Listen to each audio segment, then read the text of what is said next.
شروع اللہ کا نام لے کر جو بڑا مہربان نہایت رحم والا ہے۔ نون، قلم کی اور جو کچھ لکھنے والے لکھتے ہیں اس کی قسم کہ اے پیغمبر صلی اللہ علیہ وآلہ وسلم، تم اپنے پروردگار کے فضل سے دیوانے نہیں ہو، اور بے شک تمہارے لیے بے انتہا اجر ہے، اور یقیناً تم اخلاق کے اعلی مرتبے پر ہو۔ سو ان قریب تم بھی دیکھ لو گے اور یہ کافر بھی دیکھ لیں گے کہ تم میں سے کون دیوانہ ہے۔ تحقیق تمہارا پروردگار اس کو بھی خوب جانتا ہے جو اس کے رستے سے بھٹک گیا، اور ان کو بھی خوب جانتا ہے جو سیدھے رستے پر چل رہے ہیں۔ تو تم جھٹلانے والوں کا کہا نہ ماننا۔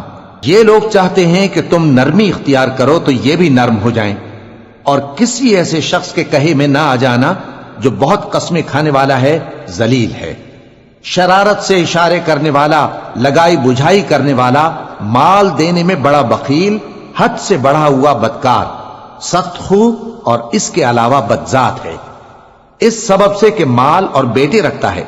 جب اس کو ہماری آیتیں پڑھ کر سنائی جاتی ہیں تو کہتا ہے کہ یہ اگلے لوگوں کے افسانے ہیں، ہم ان قریب اس کی اونچی ناک پر داغ لگائیں گے۔ ہم نے ان لوگوں کی اسی طرح آزمائش کی ہے جس طرح باغ والوں کی آزمائش کی تھی، جب انہوں نے قسمیں کھا کھا کر کہا کہ صبح ہوتے ہوتے ہم اس کا میوہ توڑ لیں گے، اور انشاءاللہ نہ کہا۔ سو وہ ابھی سو ہی رہے تھے کہ تمہارے پروردگار کی طرف سے راتوں رات اس پر ایک آفت پھر گئی، تو وہ ایسا ہو گیا جیسے کٹی ہوئی کھیتی۔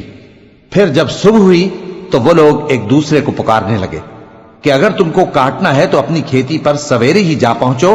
سو وہ چل پڑے اور آپس میں چپ کے کہتے جاتے تھے کہ آج وہاں تمہارے پاس کوئی فقیر نہ آنے پائے، اور کوشش کے ساتھ سویرے ہی جا پہنچے، گویا پیداوار پر قادر ہیں۔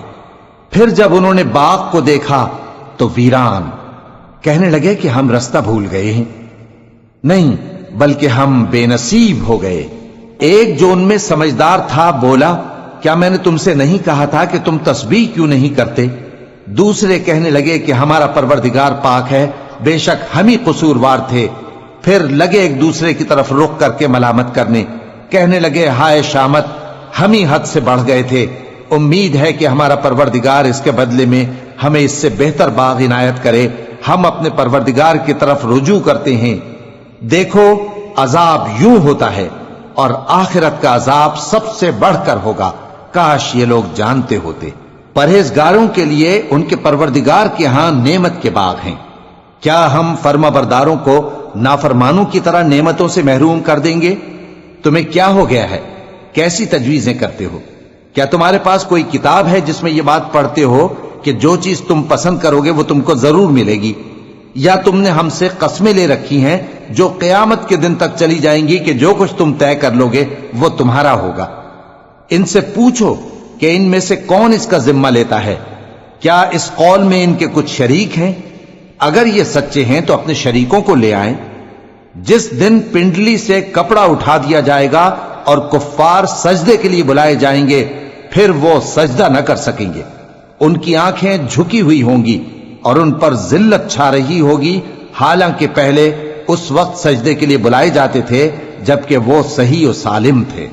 سو مجھ کو اس کلام کے جھٹلانے والوں سے سمجھ لینے دو، ہم ان کو آہستہ آہستہ ایسے طریق سے پکڑیں گے کہ ان کو خبر بھی نہ ہوگی، اور میں ان کو مہلت دیے جاتا ہوں، میرا داؤں بڑا مضبوط ہے۔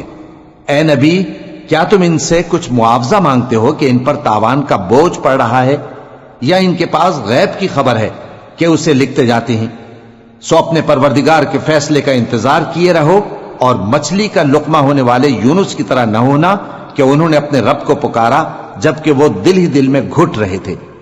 اگر ان کے پروردگار کی مہربانی ان کو نہ سنبھال لیتی تو وہ چٹیل میدان میں ڈال دیے جاتے مذموم حالت میں۔ پھر ان کے پروردگار نے ان کو برگزیدہ کر کے نیکوکاروں میں شامل کر لیا۔ اور کافر جب یہ نصیحت کی کتاب سنتے ہیں تو یوں لگتے ہیں کہ تم کو اپنی نگاہوں سے پھسلا دیں گے، اور کہتے ہیں کہ یہ تو دیوانہ ہے۔ اور لوگوں، یہ قرآن تمام جہانوں کے لیے نصیحت ہے۔